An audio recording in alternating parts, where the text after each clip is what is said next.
Intramed presenta Curso de Electrocardiografía Clínica. Capítulo 1. Anatomía y fisiología cardíaca.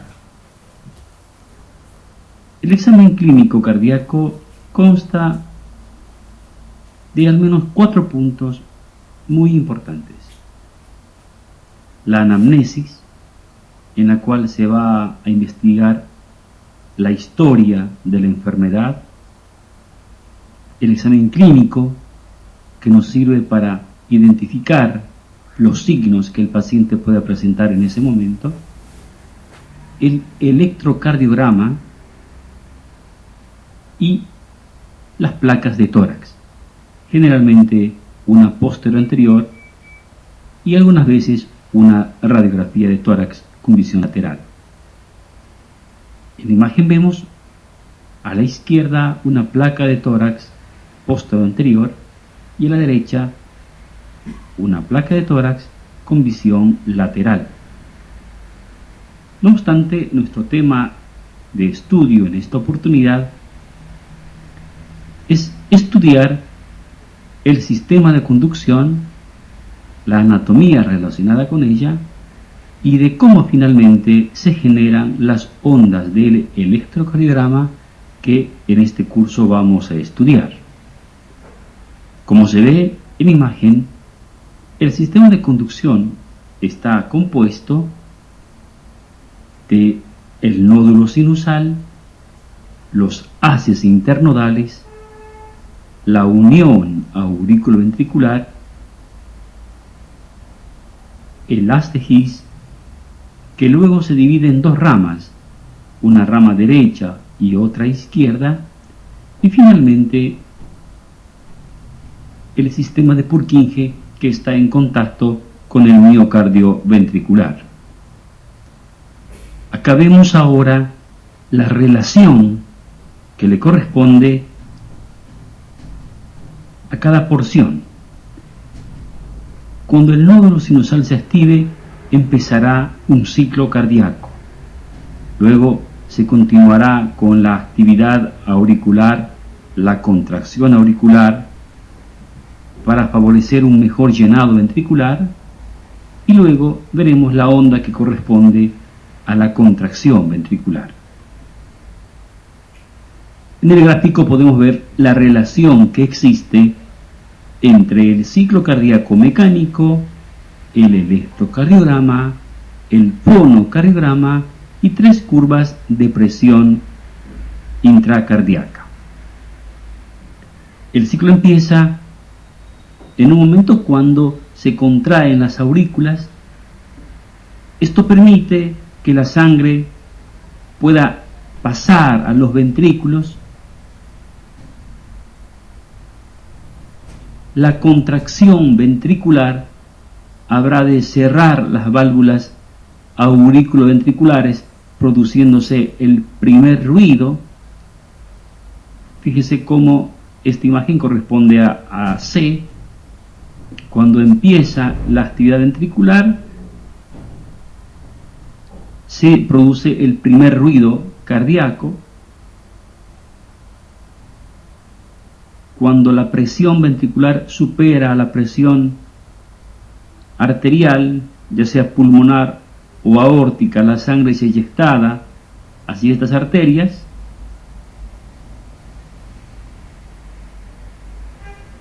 Luego, la presión en la arteria pulmonar y aórtica superan a la presión intraventricular y se produce el cierre de las válvulas aórtica y pulmonar, produciéndose el segundo ruido cardíaco.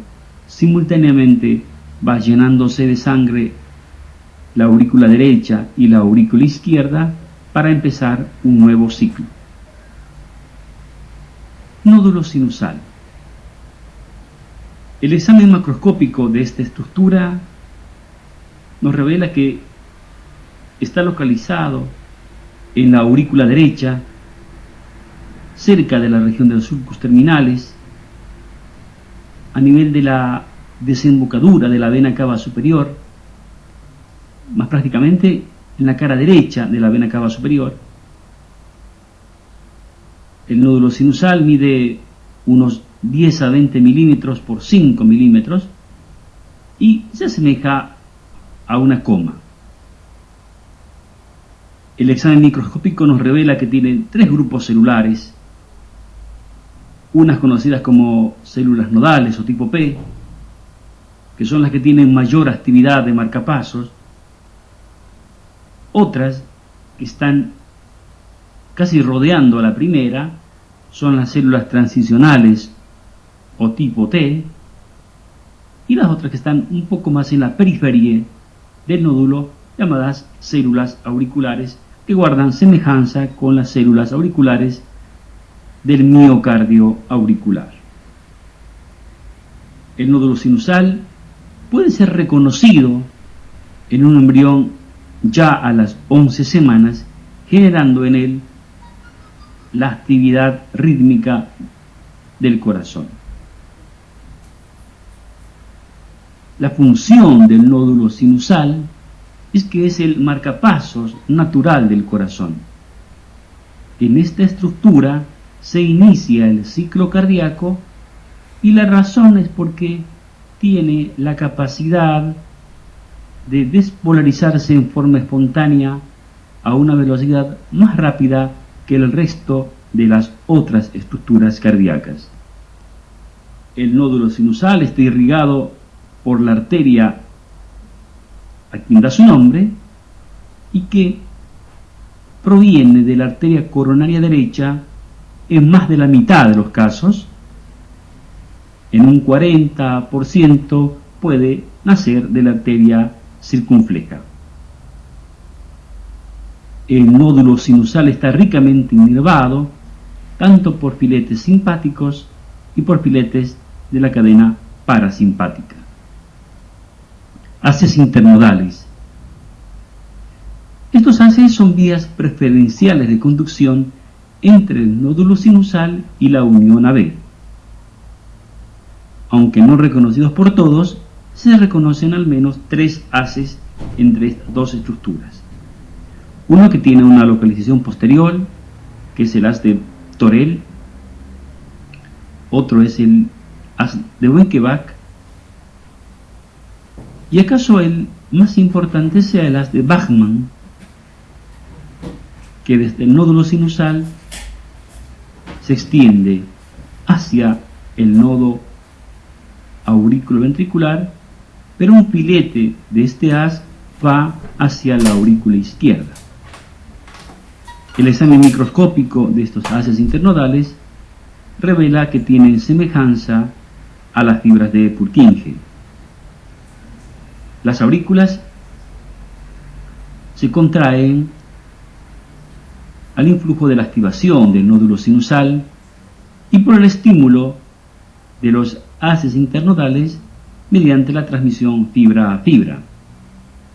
La representación en el electrocardiograma de la contracción auricular es la onda P, la cual normalmente es positiva en las derivaciones D1, D2 y ABF. La unión auriculoventricular, también conocida como nodo auriculoventricular, está localizada por arriba del anillo tricuspidio, a la derecha, en la cara derecha del tabique interauricular y delante del ostium del seno coronario, en lo que se conoce como el vértice del triángulo de Koch. El examen microscópico de esta estructura revela que hay 3 zonas. Una, la de células transicionales, que incluye a las vías rápida y lenta que vienen de los haces internodales. Una porción compacta y otra conocida como porción penetrante, que se continúa más abajo con el haz de His. La unión AB tiene una función muy importante, que es proveer un retardo fisiológico entre la actividad auricular y la contracción ventricular, de forma que se permite un mejor llenado ventricular para la sístole ventricular posterior. este retardo a nivel de la unión AB es parte de la duración del intervalo PR. Haz de Higgs. El examen macroscópico revela que es una estructura troncular de unos 20 por 2 milímetros que inicialmente discurre por el borde inferior de la porción membranosa del septum interventricular. Inicialmente está envuelta en una vaina fibrosa, pero luego se divide en dos ramas, una derecha y otra izquierda. Ya a la sexta semana de gestación se pueden identificar esbozos de ambas ramas a ambos lados del tabique interventricular.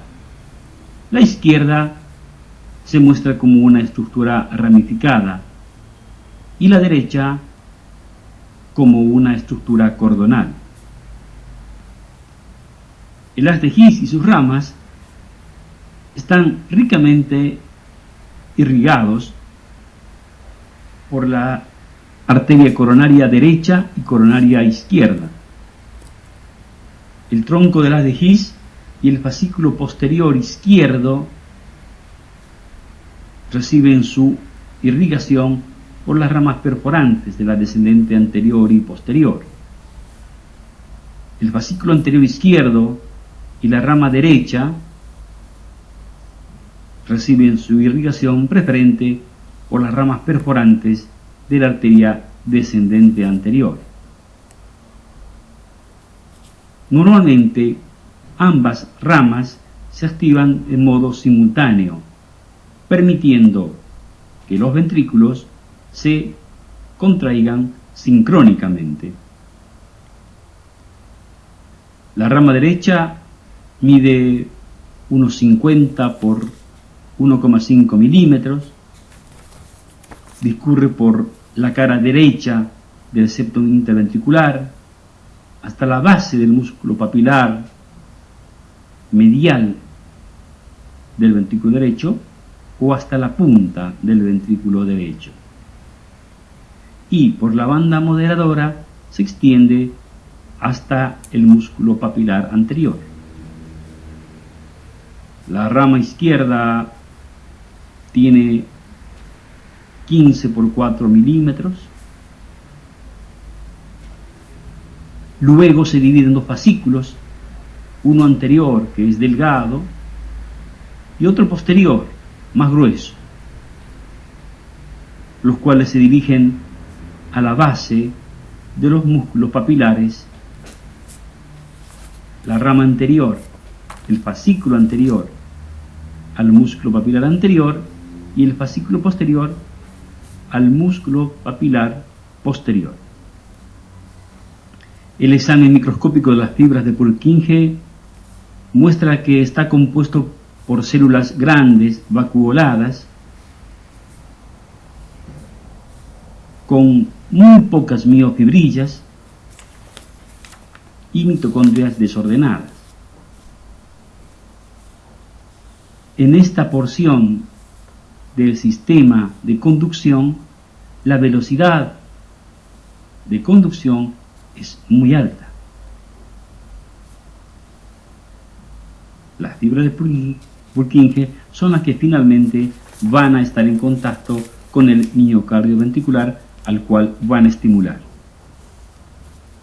Los ventrículos responden a la estimulación del sistema de Purkinje. Es entonces la porción final del sistema de conducción.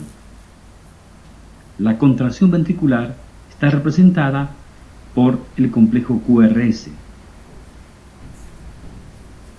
y la relajación ventricular se expresa en el segmento ST y la onda T. Acá podemos ver en el cuadro siguiente que la velocidad en las aurículas es 1000 milímetros por segundo. La conducción a nivel de la unión AB es más lenta, pero sobre todo en la porción compacta, donde la velocidad alcanza solo a 50 milímetros por segundo. Nuevamente la velocidad de conducción se acelera y, como se dijo hace un momento, es en el sistema de Purkinje donde la velocidad es más alta. Se ve que el Purkinje es de 3000 a 4000 milímetros por segundo. Entonces podemos decir de que ya vamos captando y relacionando la anatomía del sistema de conducción con las diferentes porciones del electrocardiograma que serán el tema de nuestro estudio. Vamos a ver en las siguientes imágenes la relación que hay entre el ciclo cardíaco y el electrocardiograma. Vamos a marcar que el inicio del ciclo cardíaco empieza con el llenado auricular. Cuando las aurículas están llenas, se contraen las aurículas al influjo del nódulo sinusal y se genera la onda P, con lo cual empiezan a llenarse los ventrículos. Fíjense cómo se genera la onda P, la primera del electrocardiograma. Pero el ventrículo debe llenarse aún más, para lo cual la aurícula se contrae aún un poco más de tiempo. Recuérdese de que el intervalo PR va a ser largo a fin de permitir un mejor llenado ventricular. Luego se van a contraer los ventrículos, permitiendo que se cierren las válvulas auriculoventriculares. Y una vez que la presión en los ventrículos supera a la presión arterial que le corresponde, la sangre va a ser eyectada hacia esas arterias, del ventrículo derecho a la arteria pulmonar y del ventrículo izquierdo a la arteria aorta. Simultáneamente se genera el complejo QRS en el electrocardiograma. Luego se produce simultáneamente un mejor y mayor llenado auricular. El ventrículo empieza a relajarse y la sangre va fluyendo hacia adelante. Luego nuevamente la cavidad auricular derecha e izquierda se van a llenar de sangre para empezar nuevamente otro ciclo cardíaco. Circulación coronaria. El corazón se nutre de la irrigación que le proveen la arteria coronaria izquierda y la coronaria derecha. Ambas dos arterias nacen de la arteria aorta a poco de que ésta salga del ventrículo izquierdo. La arteria coronaria izquierda tiene dos ramas, la descendente anterior y la arteria circunfleja. La arteria descendente anterior irriga el tabique interventricular anterior y la cara anterior del ventrículo izquierdo. Además, de irrigar el fascículo anterior izquierdo de las de His y la rama derecha de las de His. La arteria circunfleja, a su vez, irriga la cara lateral del ventrículo izquierdo. La arteria coronaria derecha, que da dos ramas, la descendente posterior y una más pequeña, la obtuso marginal, es la responsable de irrigar el ventrículo derecho y la cara inferior del ventrículo izquierdo, además de proveer irrigación para el nódulo sinusal y la unión auriculoventricular.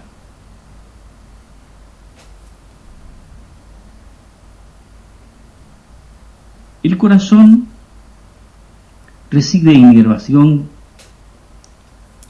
tanto por la vía simpática como por filetes parasimpáticos. El nódulo sinusal es la estructura que tiene una rica inervación tanto simpática como parasimpática, lo mismo que la unión AB, en tanto que el His-Purkinje, el miocardio auricular y el miocardio ventricular tienen una relativa pobre inervación. Una vía de estimulación que es útil recordar y que involucra el sistema parasimpático es el que se muestra en la figura. En la bifurcación de la arteria carótida primitiva está lo que se conoce como el seno carotidio. Desde esta estructura nacen fibras del glosofaringeo que se dirigen al núcleo del tracto solitario y por medio de neuronas intercalares van a hacer sinapsis con otras neuronas del núcleo dorsal del vago. Y la vía eferente de este circuito está formada por fibras del nervio vago o neumogástrico, las cuales van a ir al nódulo sinusal, al miocardio auricular y a la unión auriculoventricular, de forma que si uno estimula las fibras vagales que están en el seno carotidio, se puede obtener una respuesta vagal que se muestra en la figura, la cual tendrá como resultado disminución de la frecuencia del nódulo sinusal, disminución de la velocidad en la conducción a través de la unión auriculoventricular.